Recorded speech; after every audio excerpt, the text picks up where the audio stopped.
They say true manipulation doesn't take your freedom, it lets you keep it. That's what makes this tactic so dangerous.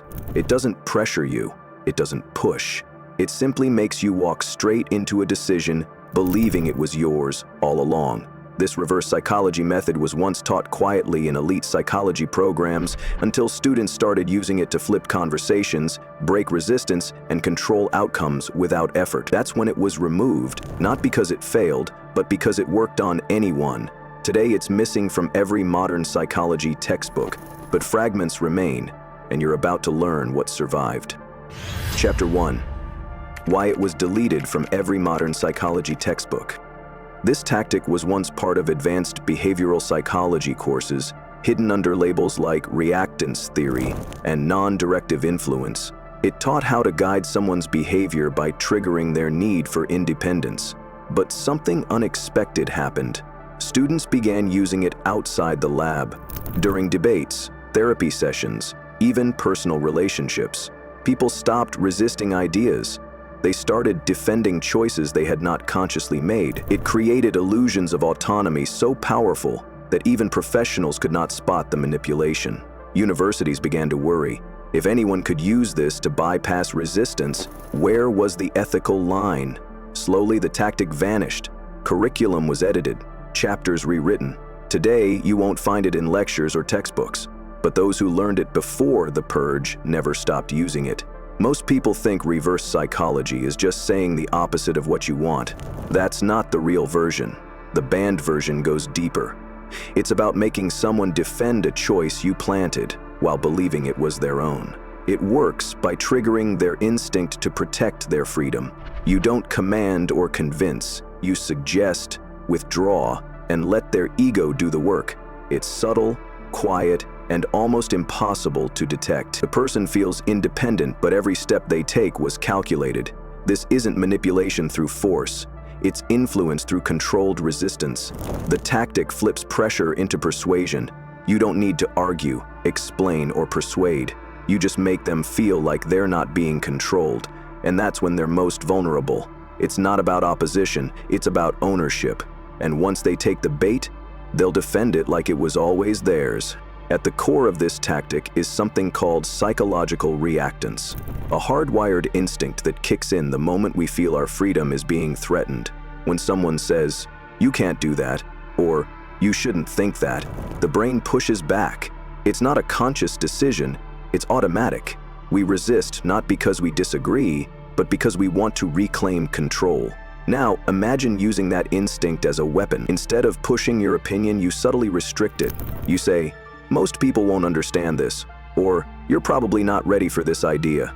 That creates a spark. The other person now feels the need to prove themselves. They lean in, they start defending a decision they have not even made yet. That's the hidden engine of the tactic. You're not forcing agreement.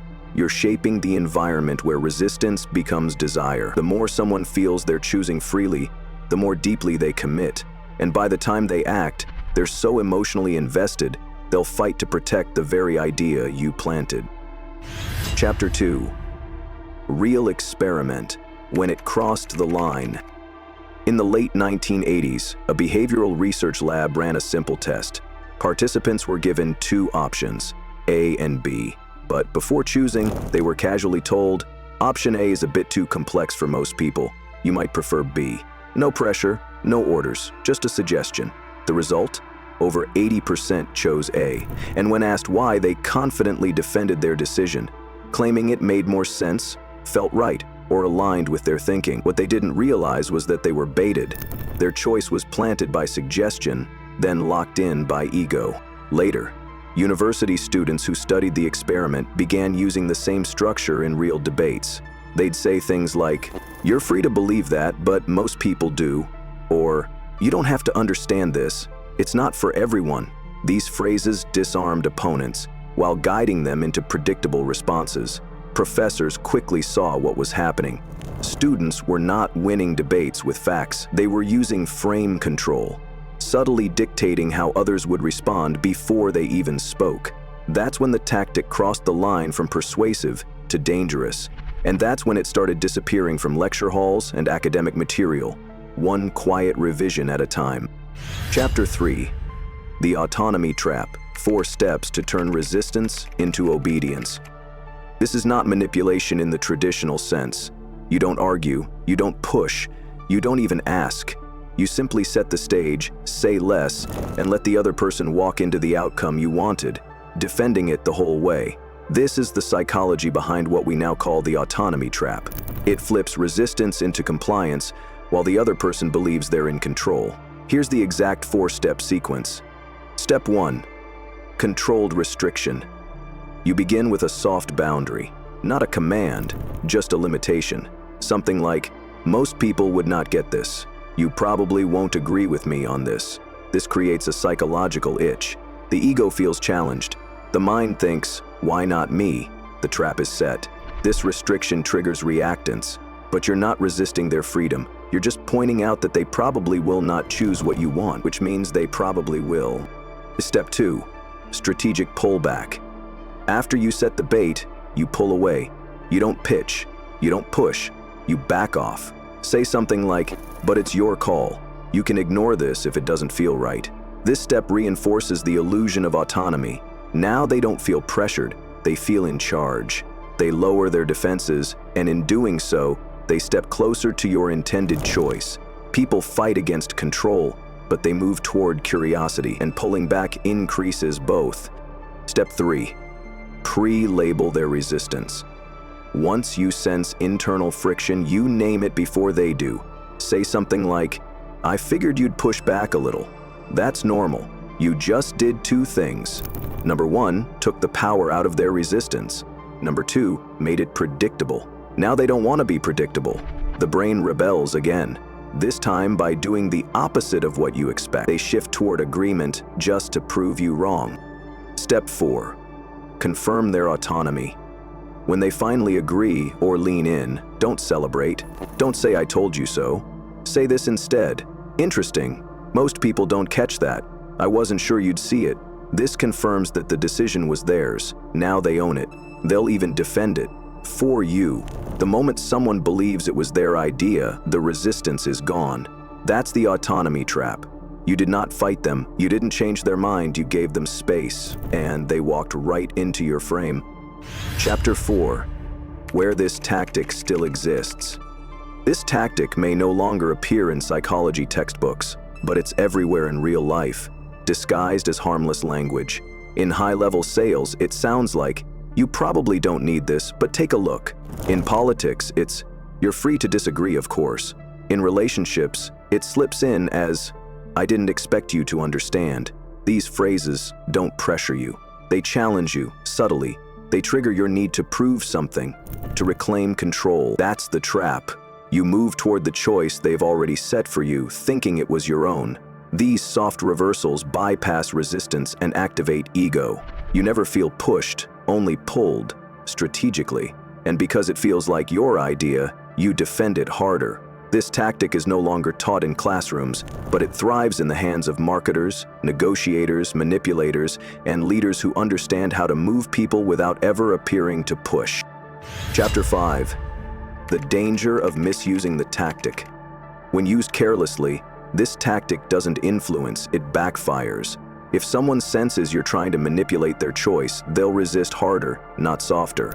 The brain detects even subtle control attempts, and when exposed, trust is instantly broken. Instead of compliance, you get pushback, resentment, or even humiliation. This isn't a trick to win arguments or outsmart people. It's a tool for quiet influence meant to be used with precision and restraint. You don't use it to dominate, you use it to guide. The more invisible your hand, the more effective it becomes. But the moment they feel the trap, the game ends. You've likely experienced the autonomy trap without knowing it. Think back to moments where you defended a decision that didn't fully feel like yours. Maybe someone said, "You don't have to agree," or "Most people don't get this." And suddenly, you felt the need to prove you did. That's the trap in action. It doesn't force, it activates ego. You choose the path, then defend it, unaware it was planted. You argue, justify, and even protect the very thing someone quietly guided you into. The most dangerous part? It feels natural. You don't question it, you own it, and that's what makes it nearly impossible to detect, until you know what to look for. Chapter 6. Rebuilding your defense. How to spot it in real time. To defend against the autonomy trap, you need to recognize it in real time. Start by listening for soft reversals. Phrases like, "You're free to say no," or "Most people won't get this." These are not polite statements. They're pressure disguised as freedom.